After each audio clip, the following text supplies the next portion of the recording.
Tum tum tum tum tum tum tum tum tum tum tum tum tum. Toudoudou, toudoudou, toudoudou, toudou.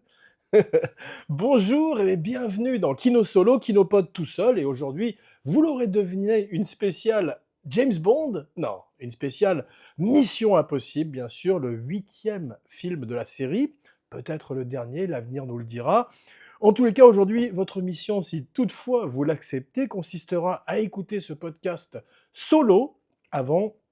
de retrouver mes cinébuddies chers à mon cœur dans Kinopod, le podcast grand écran, et Kino Duo qui va voir le retour de Philippe Sedbon, mon cinébuddy, pour parler à deux de films dans un format un peu plus court, un petit peu à la manière d'un kino solo. Mais aujourd'hui, donc, faites-moi confiance une dernière fois, comme dirait les Tom Cruise qui se confond maintenant avec Ethan Hunt, Ethan qui sonne un peu comme Tétane, donc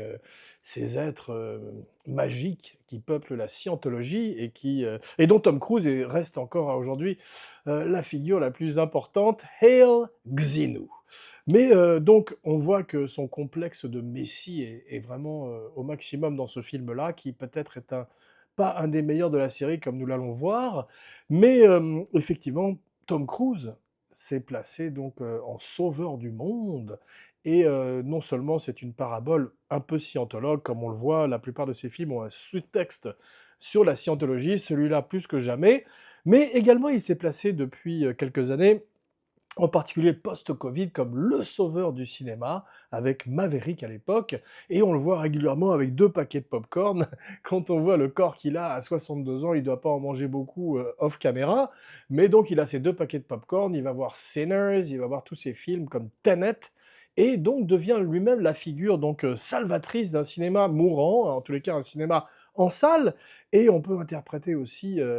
la figure du méchant du film depuis 2 films faits par Christopher McQuarrie, le scénariste de Usual Suspects, comme cet l'entity, donc cette espèce d'ordinateur tout puissant, comme une espèce d'algorithme contre lequel Tom Cruise se bat pour que les gens sortent de chez eux et aillent à la salle et arrêtent de se faire nourrir des films par Netflix ou par Amazon. Donc la parabole est assez évidente et effectivement, il y a un vrai problème avec le film. Avant qu'on parle des choses qui sont bien, car il y en a, c'est quand même une franchise d'une très grande tenue, une des meilleures de l'histoire du cinéma, eh bien, on peut parler des choses qui vont un petit peu moins bien et une des plus importantes, c'est qu'ils ont oublié d'être fun. Il n'y a plus du tout d'humour, on se prend très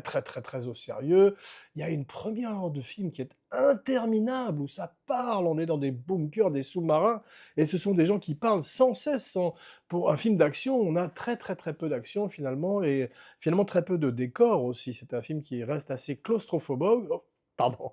claustrophobe, qui n'est pas très sexy, mais c'est pas non plus la marque de fabrique de Tom Cruise, et qui finalement, alors que dans les films précédents, il avait dépassé d'une certaine manière, et même un peu démodé à la manière d'un Jason Bourne avant lui, les films de James Bond, eh bien on se retrouve avec un final de série qui fait un petit peu penser à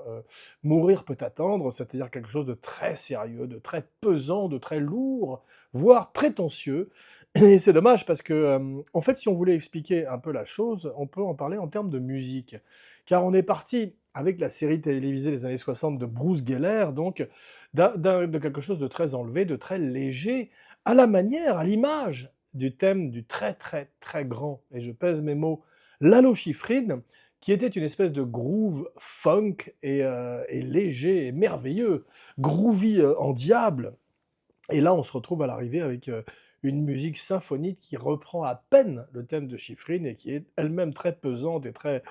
sérieuse, sans aucun humour. Et c'est dommage parce que on perd un petit peu ce côté super spy et toute cette légèreté et cet humour, donc cette lévité qu'on avait dans certains des épisodes précédents, en particulier celui de Brad Bird ou bien sûr celui de Brian De Palma qui lui faisait directement référence au film Parano des années 70, puisque le postulat de départ était quasiment le même que celui des 3 jours du Condor. Mais à l'arrivée, avant, celui que j'aimais le moins, c'était celui de John Woo. Maintenant, c'est ex aequo entre ce dernier et celui de John Woo. John Woo est assez ridicule avec ses colombes et son Tom Cruise aux cheveux très longs, néanmoins il y a des passages très fun, Et il n'a pas ce côté donc empoulé que peuvent avoir les films de Christopher McQuarrie, qui se ressemblent un peu tous, et aussi bien en termes de narration qu'en termes de cascade. Alors,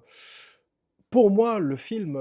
la série avait touché son pic, sans mauvais jeu de mots, au moment où Tom Cruise escaladait le Burj Khalifa à Dubaï. C'est très difficile d'avoir une cascade après ça qui soit aussi impressionnante. Les suivants, d'ailleurs, ne pourraient pas égaler cette cascade, et même si à la fin on a deux très grosses séquences d'action, spoiler alerte, des spoilers très légers aujourd'hui, car Tom Cruise, c'est pas non plus le sixième sens, c'est pas le genre de film qui ont beaucoup de twists, mais en tous les cas, on a deux grosses séquences d'action à la fin du film, mais elles n'égalent pas véritablement celles qui sont venues avant, même si elles sont toujours extraordinaires, et que Tom Cruise prouve à 62 ans qu'il peut encore non seulement faire des cascades à la manière d'un Jackie Chan, d'un Jean-Paul Belmondo, salut Jeff, ou d'un Buster Keaton en d'autres temps, mais qui peut les faire également en slip, ce qui n'est pas évident. Il passe une grande partie des scènes d'action en slip, et c'est vrai qu'à 62 ans, je crois,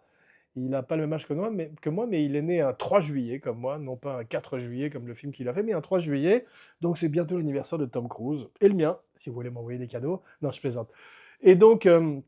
il est formidablement bien bâti, il est très en forme, la scientologie, ça conserve, et on dit d'ailleurs qu'il faisait ce qu'on appelle les cold plunges, qui sont ces bains à Hollywood très en vogue chez les stars,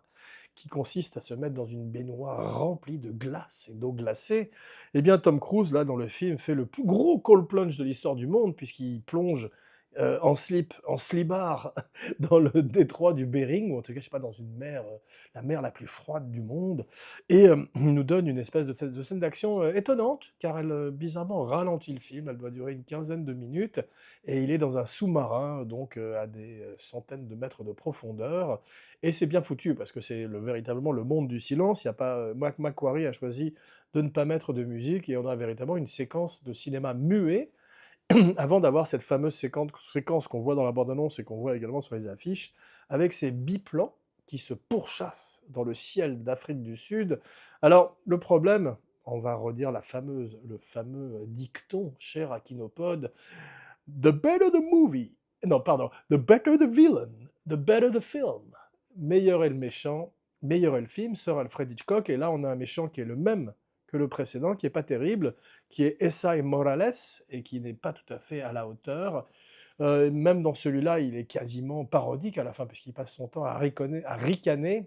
riconner, c'est un mélange de déconner et de ricaner, en pilotant son biplan,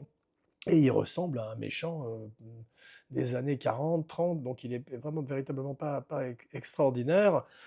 Pomme Clémentieff, qui jouait sa femme de main dans le précédent, était formidable. Cette fois-ci, c'est une gentille, elle a rejoint la IMF, la Impossible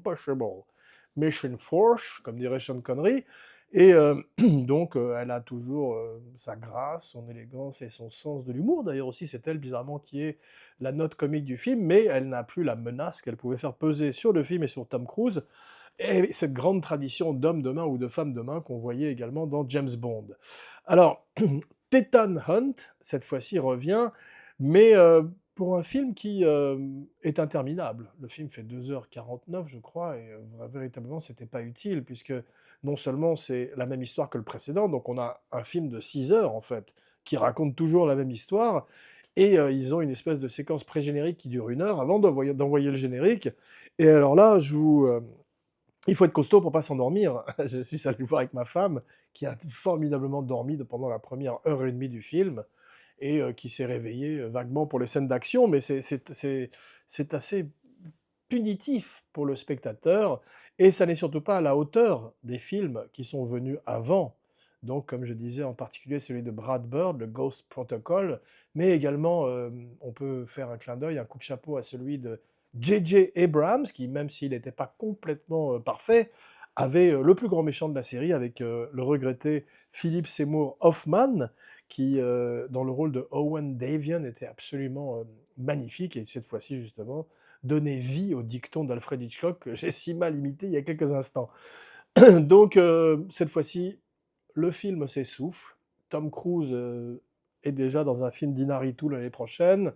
Il va rebooter Days of Thunder et faire probablement un troisième Top Gun. Alors, cela lui permettra-t-il de partir vers des films plus, «d'auteur» entre guillemets, comme quand il faisait Magnolia ou Eyes Wide Shut? Parce que c'est un acteur absolument fantastique avec une palette plus, grande qu'on ne lui prête d'habitude. Il est capable de comédie, c'est pour ça que j'étais triste qu'il n'y en ait pas du tout dans ce film-là. Quand on voit ce qu'il fait dans, Tropic Thunder, il est très, très bien et puis, il avait toujours donc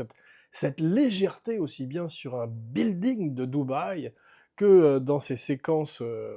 de dialogue. Mais là, cette fois-ci, il assume complètement cette position de sauveur, de Jésus de la scientologie et c'est vrai que, eh ben, c'est nous qui perdons un petit peu au change. Celui qui tire véritablement son épingle du jeu, à chaque fois, parce qu'en parlant d'humour, c'est la face légère du film, et en même temps une émotion, parce qu'il a gagné dans son visage, il a arrêté de boire.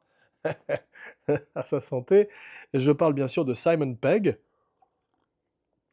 et il est maintenant une espèce de David Niven, il a quelque chose d'émouvant, de séduisant, et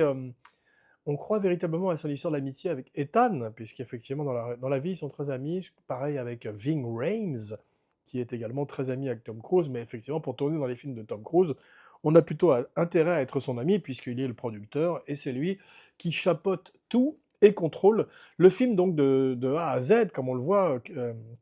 c'est lui qui a été chercher Christopher McQuarrie, avec qui il avait fait le moyen Valkyrie, sur l'assassinat d'Hitler, où il jouait un général allemand pas très crédible. Mais bon, donc McQuarrie avait dit qu'il allait s'arrêter de faire du cinéma, et c'est donc Tom Cruise qui est allé le rechercher, et qui en a fait son bras droit, son homme de main, et c'est pas le moins doué du bataillon, même pour filmer l'action, hein, il suffit d'avoir une très très bonne équipe de cascadeurs, et toutes ces séquences qui sont préparées au cordeau, vraiment avec une très grande précision, puisqu'elles mettent très souvent en danger la vie de la star du film, eh bien, elles sont vraiment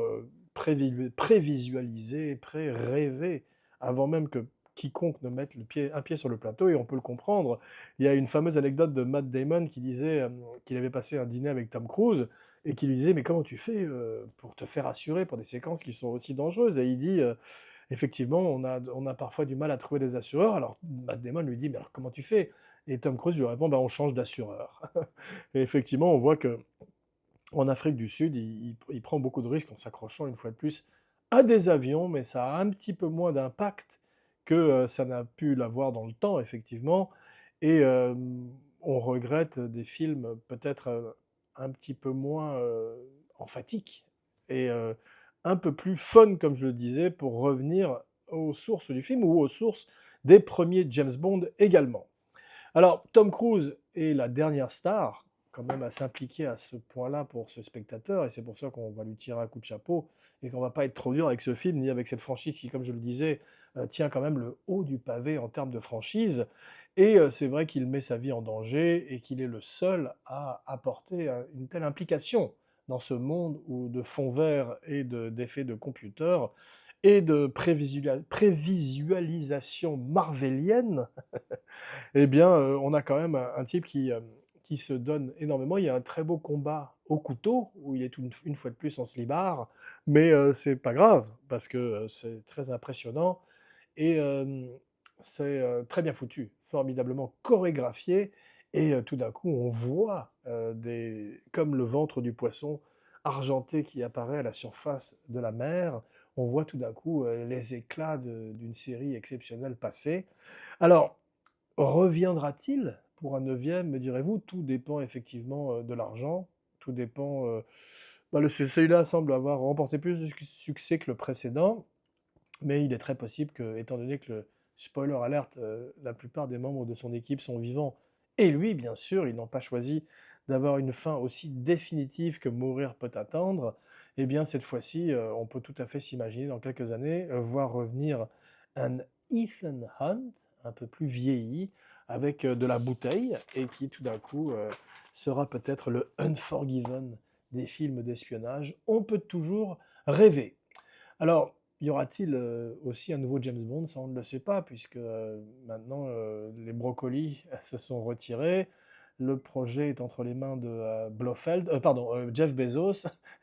et donc bon Bezos de Russie. On peut espérer que tout ça va bien se passer, et qu'on n'aura pas plein de séries télé à la Star Wars, diluant le mythe et surtout qu'ils reviennent peut-être à quelque chose de plus léger, comme je disais, de plus fun, une aventure solo de James Bond, où il est pas fatalement obligé d'être le demi-frère de Blofeld, et on n'a pas à retcon tous les films qui sont venus avant pour essayer d'avoir un